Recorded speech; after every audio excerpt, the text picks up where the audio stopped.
What is up, YouTube? It's Kingfisher745, and I want to welcome you back to the All Hail the King series. This is episode 48, and today we're going to cover Enchantress. Now, we are going slightly out of order, and there is a reason for that, which I will get to in just a moment. But first, I want to make sure that everyone visits www.thehelicarrier.com. There you can check out past and current podcasts, and much, much more. As always, I'll place a link to the corresponding podcast in the description below. But yes, like I said, I am going slightly out of order, and the reason for this is because I'm very close to building the Staff of Storms. I just think it's going to be better to have that weapon available when I do my Beta Ray episode, so that's why I've switched things up. Also, for this video, I want everyone to know that I'm going to have my team builds in the description, and later it will be accompanied by a graphic as well, thanks to Agent Snaps. The only other thing that I do want to mention is for anyone who's a fan of this series and who may be interested in older podcasts accompanied by brand new video, then you're going to want to check out my second channel. What I'm going to do is link the most recent video in that playlist on the screen right now, as well as in the outro. So just click on that and it'll take you right there. Alright, so with that extended intro out of the way, the first team we're looking at, you may have seen before in my Enchantress PvP video. This team up, of course, is with Null, the Breaker of Worlds. This particular team up is very difficult to stop, mainly because we're relying on Null's Meteor Swarm and then our magic attacks and abilities to raise the stacks on our enemies. Enchantress is great for this because she has multiple magic missile charges, 2 quick action magic effects, and an AoE magic attack. That is so great for this particular strategy. It would actually be greedy to ask for more. Alright, so right now with my agent, we're just increasing those Meteor Swarm stacks.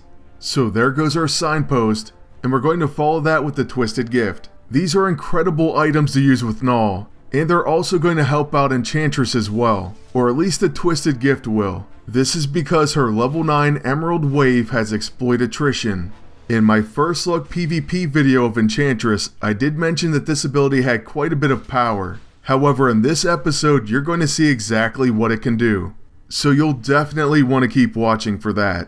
In fact, right after Null takes out his mirror match counterpart, we're going to set up Kevin McHale for the big hit. Now, as we begin setting up all of her abilities, first you'll want to check how many magic missile charges she has. And truthfully, I should have done that first, before using her level 2. After you use up all of her magic missile charges, then go to her quick actions, followed by her level 9. Hopefully your end result comes out a little something like this. So here it is, a nearly 29,000 damage finish.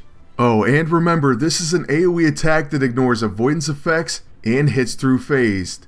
That's pretty impressive. But moving on to our second team, this time we're using Pestilence Beast. He of course is going to make sure that her debuffs land, that they stay, and also she's going to help him do a ton of damage. Just watch. Admittedly, having 3 pieces of the Horseman set won't hurt either. So after setting up the enemy team, their agent's going to get the next turn. However, she is exhausted. Interesting enough, they're going to use the Rune of Resolve, which I really haven't seen on defense or anywhere before. Still, that's going to be the end of her turn, and so with Enchantress, I'm first going to use our level 2 on Beast. After that, we'll spread the love by using Alluring Voice on Red Hulk. Trust me, these 2 quick actions really mess with the enemy team. Following that, I'm going to use magic missiles on the enemy agent until our turn is done. But to be honest with you, I could have probably unleashed an Emerald Wave, and it may have done a very nice amount of damage already. For this particular match, I figured I'd save it for a later round. So with all that, Red Hulk's up next, and he's plagued with Cower. So right away, Enchantress comes through. Remember that quick action Alluring Voice? Well, part of it is Smitten, which says 20% chance to cower and fail an attack. Oh, and there you see some incredible damage from a Jekyll and Hyde. That first hit alone did over 13k. Of course, no enemy agent could stand up to that. Fortunately, the enemy beast doesn't fare quite that well, and we don't take that much damage. However, Red Hulk's going to counter him because of Alluring Voice. That's the second part to Smitten. It says counterattacks allies who are charmed. So far I'm loving this team, and Enchantress is just a blast to use. So far she is my absolute favorite out of Spec Ops. more so than the refactored Loki or Beta Ray Bill. But speaking of Loki, we're going to see that team up last. However, for now, we are going to try to set up our level 9 and hopefully get a decent hit. Once again, I'm going to spread out our quick actions. I'm also going to fire magic missiles against Red Hulk, and then we're going to end her turn with that Emerald Wave. We've already seen this move can easily break 20k, and I've seen that on more than one occasion. In the PvP tournament, that would be enough to take out any enemy team in its entirety. Obviously though, it does depend on how many attrition and delirium debuffs you can get on the enemies. That means having the right setup, and you can also use different heroes to help out, like Morbius for example. Also, like in this case, it didn't crit, and that takes quite a bit off of it.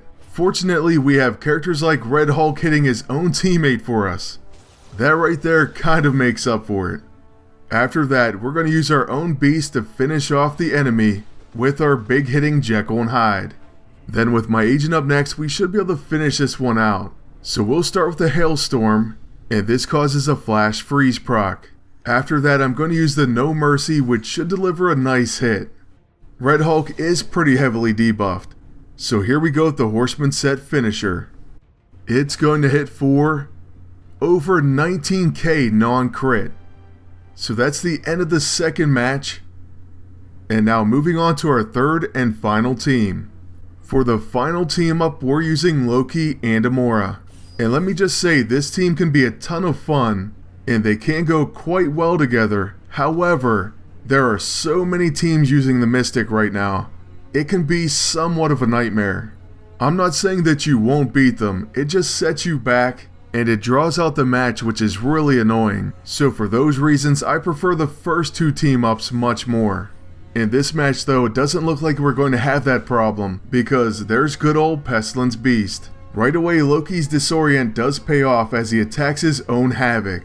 Then since they do have a blaster, we'll take our one free single target action first. That's going to be with the Memento Mori, but unfortunately we do miss.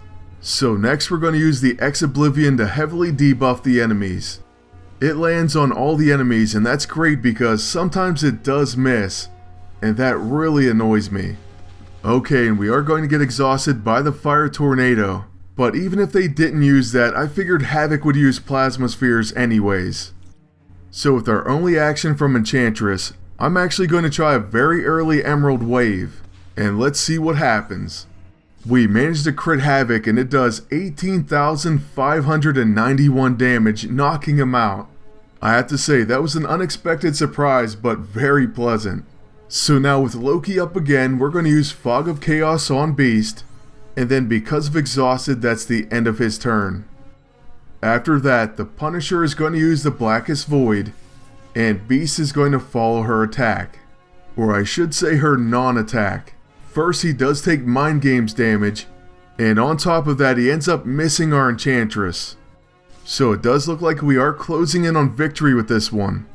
With my agent, I'd love to use Momentary Advantage, but we are exhausted, so we have sort of a difficult choice here. Ultimately, what I decide is to use the Memento Mori on Beast, hopefully proccing Fatal Blow. What I hoped for and what I got were two different things. We ended up hitting our own Loki instead. Then, with Enchantress's first magic missile, we hit our own agent. So what should have been an easy finish does get a little bit harder. Fortunately, we land our next magic missiles on the agent, the right agent. And next we're going to use Charm on Beast, followed by Alluring Voice on Agent Punisher. Then we'll round out this turn with a Magic Missile Barrage. By the way, even though quick action magic abilities no longer trigger the Resonant E-ISO, her magic missiles do every time. This means Enchantress is going to get quite a bit of healing back each round. This definitely helps out. It's certainly noticeable. For my health regen, it ends up being a little over 1700 HP each time. But on to Loki. After using Trickster Seal, we're then going to use his level 1 throwing dagger on the enemy agent. But of course we hit our own teammate. Disoriented kicked in for every single one of our attacks. Well, at least the first attack of our turn for each hero. I guess I'm just lucky that it only works for one attack. Otherwise, we may have finished off our own team. Speaking of that, the enemy agent just let Beast have it, and that's once again because of Smitten. But now, with Enchantress up, if we can help it, we're going to try to get an Emerald Wave finish.